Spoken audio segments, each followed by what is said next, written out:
काय केमिकल्स आहेत, काय चमत्कार आपल्या केमिकल्सचा, इसका मायनस का, ओके, म्हणजे आम्हाला इथं थंड पाणी लावलं की कमी का वाटायला लागते, तुम्हाला काहीच नाही. तुम्ही फक्त ऐकलंय, प्रयत्न नाही, आम्ही सांगितलं ऐकणारे भरपूर आहे, कधीच प्रोग्रेस करू शकत नाही.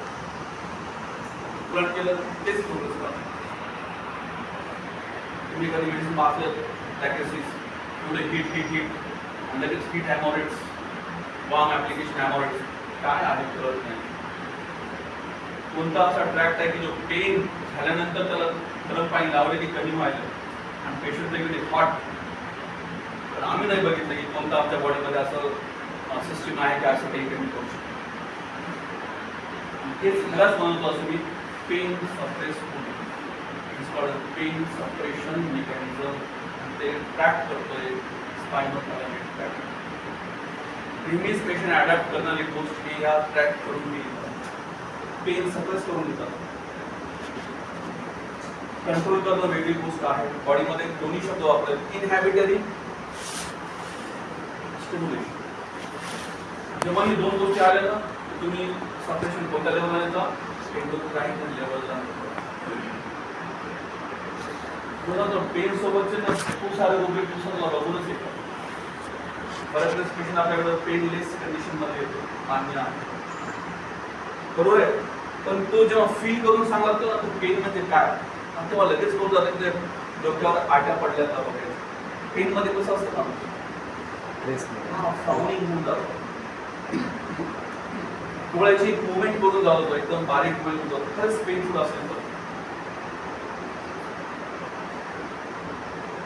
एकदम शिंक होऊन जातो. फ्लेक्जन, आता बघितलं तुम्ही हायपर फ्लेक्जन, पेन मध्ये बॉडीला एकदम शिंक करून घेतात बघा. ॲटिट्यूड ऑफ आणि प्रत्येक गोष्ट पेन एक्सप्लेन केलेली आहे belladonna. Attitude, flex, want to be inner असं लिहिलंय. कशासाठी? फिजिकल बॉडी, फिजिकल काहीच काय तुम्हाला अजून कळालंच नाही की तुम्ही पॅथॉलॉजी कशी करणार वापरायला बेस काय नाही. मला अभ्यास करा, अजून खूप काही शिकायचं आहे, काही सांगायला म्हणून म्हणतो मी का त्याचा आन्सर वेगळा.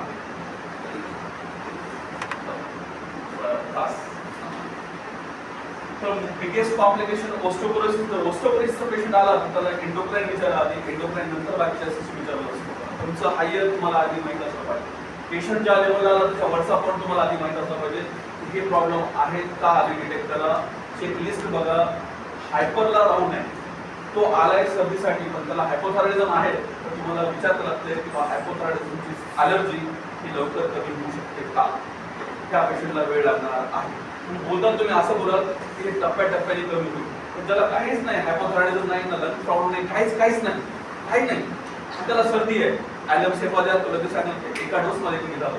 मलाच वाटतं त्याला दिलं कमी नाही झालं, त्याला कमी झालं आणि आम्हीच म्हणतो इंडिव्हिज्युअलायझेशन आहे.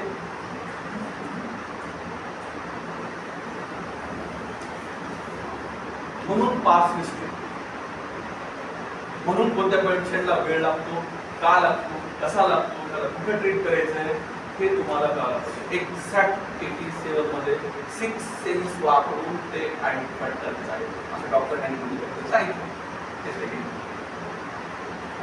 जावं माहिती जाऊ द्या, आम्हाला काही करत नाही ह्या गोष्टी येतात. ज्यांना डायबिटीस कळत नाही ना त्यांनी ह्या लेवलला येऊन डायबिटीस मी म्हणतो ना, आपण दिवसातून कितीतरी वेळेस हायएस्ट पॉइंट चेक करून स्वतःच काही रिलेशन मध्ये असू द्या.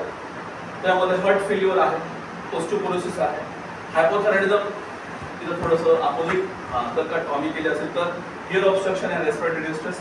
पण डेथ ही मॅक्झिमम हार्ट प्रॉब्लेम होऊन म्हणजे काही म्हणजे तुम्हाला असं कोणी सापडलं ना घराच्या बाहेरच निघत नाही. एवढी फिअर ऑफ सोसायटी झाली एकदम म्हणजे अजिबात नाही बाहेर. तर थायरॉइड सांगू नका. त्याला माहिती आहे की थोडं जर तो बाहेर निघाला त्याची हार्टबीट काय त्याला उत्तर देतो. इतकं ते घाबरतंय. बीट्स असं रेल्वेच्या स्पीड सारखे पडतात. ते बाहेर येऊ शकत नाही. घरच त्यांच्यासाठी सेफ्टी होऊन जातं. ओके, काही काही घरामध्ये जास्त म्हणजे रिसर्च केलेले लोक असतात. इंटरमिडिएट मेडिसिन टिपिकल मेडिसिन करत करत करत करत करत पुढे जाणार का बॅच फ्लावर येऊन टाकतात. बॅच फ्लावर हे होमिओपॅथीचं एक असं ब्रह्मास्त्र आहे की त्याला यूज करण्यासाठी आपण डबल एम दिला. ओके, आपण बॅच फ्लावर डायरेक्टली यूज करू नका आपल्या डोसेस. मला बद्दल विचारलं बॅच यूज करायला पाहिजे का नाही. मी आधी सांगत असतो मोजक्या जसं मेडिसिन कळतील ना तसंच यूज करायचं आणि ते देत असताना दुसऱ्या कोणतेही पॉलिटिक्स मेडिसिन सोबत ठेवायची नाही. ओके, बॅच फ्लावरवरून आलेले लोकांचे सप्रेशन मी बघितले ते जास्त हाय लेवलला आहे, जास्त लेवलला आहे. काल मी एक केस अशी सांगितली पटकन एक डॉक्टरचे ट्रीटमेंट झालेले आहे, भरपूर साऱ्या मेडिसिन घेतलेले आहेत, त्यांची लेवल वेगळी असते, त्यांना एकदम पटकन सगळं हाय करून टाकतात, त्याच्यामध्ये एकदम हाय लेवल येऊन जातात, एकदम हार्मोन सप्रेशनवर टेकलेले असतात. Over use of batch flower एवढं सांगू शकतो. बाकी नंतर तुमचा एक्सपिरियन्स वाढेल. काय केस हिस्ट्री तुम्हाला सापडलं त्या गोष्टी तुम्ही अभ्यास करू शकतो. येणारा एक पेशंट तुमचा एक रिसर्च पेपर होऊ शकतो.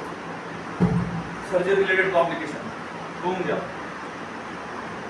जेवढे काही हेमोरेजिक डायलिसिस मेडिसिन आहेत एका लाईनमध्ये सांगा, जेवढे काही हेमोरेजिक डायलिसिस मेडिसिन आहेत त्या सगळ्या थायरॉइडसाठी ऍक्ट होतात. शॉर्ट टर्म ज्यांची इम्युनिटी, ज्यांना हाय क्लास पर्टिक्युलरली फूड नाही ना, बघा मी काय सांगतो, फूड नाही, फूड सोडून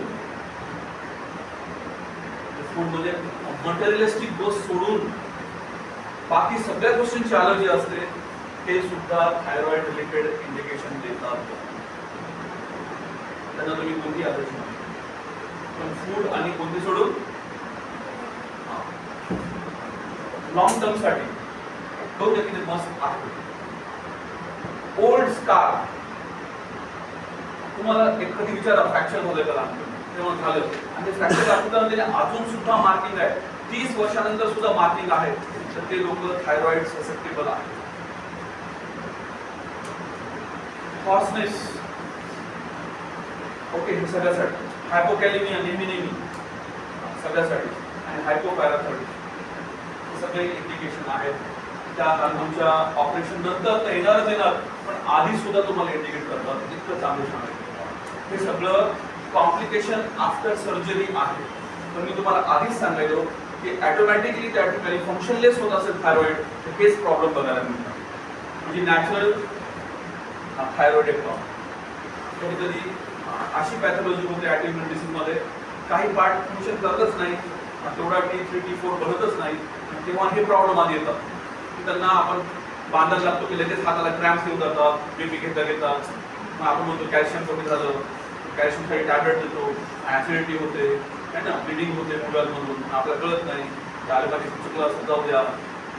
पण थायरॉइड ते चेक करत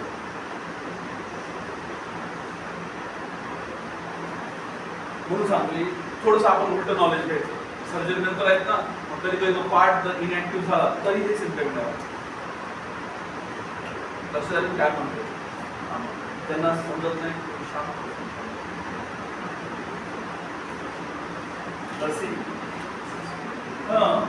काही आढळली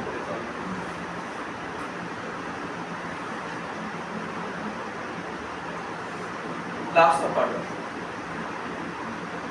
हे तर तुम्हाला कळालं तेवढं पल्स रेट बीट करून, पण हे फार इम्पॉर्टंट आहे. Monitor lung sound. काय म्हणताय? Lung sound become can indicate. बस याला चांगलं होतं. मी ऐकलंय हे क्रॅकर्स. म्हणून थायरॉइडचा विषय आला ना तर प्रत्येक विद्यार्थ्यांना असं सांगायची गरज नाही, त्याचा हार्ट चेक करा, लंग चेक करा. उठायचं पेशंटला नाही, चला झोपा, बघायचं. जेवढे जास्त एक्झामिनेशन करायची सवय लागेल तुम्हाला थर्ड फायनल फोर्थमध्ये, तुम्ही चांगले पेशंट ट्रीट करू शकता. मी माझ्या काळात केले. आता इथून उठून चेक करायचं, थोडं टाईम लिमिटेशनमध्ये इथून आवडत आहे, त्याला ब्रेक करू, पण इतक्या लवकर थांबवलं वेळा. पण प्रत्येक विद्यार्थ्यांनी ही गोष्ट आहे, थायरॉइडचा पेशंट आहे, त्याला हे चेक करायचंच आहे. लंग्स बघा, सेटअप टूब बघा.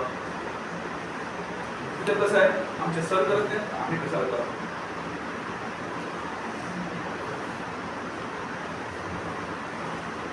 तुम्ही तर प्रत्येक वेळेस आम्हाला लीडर पाहिजे, आम्हाला लीडर व्हायचं की नाही हे आम्ही अजून ठरवलंच नाही. ते चुका करून नका. चुका अजिबात करायचं नाही.